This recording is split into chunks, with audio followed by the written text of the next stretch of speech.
when controlling an arterial bleed, you're going to notice that arterial is indicated more by like a pulsating, brighter red blood that's harder to stop.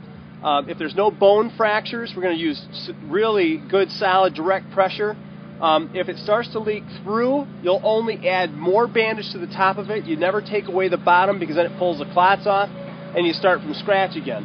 I still like to go with the elevation as long as there's no bone fracture, spinal cord involvement. And that lets gravity work with us, not against us. But direct pressure normally, even if it's at heart level, is usually pretty good.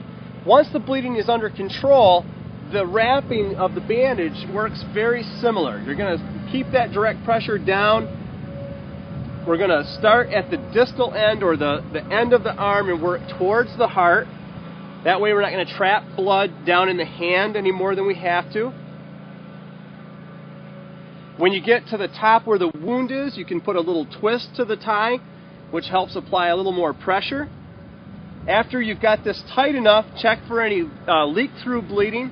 Make sure you check for capillary refill to make sure you're not having a tourniquet effect with a too tight a bandage.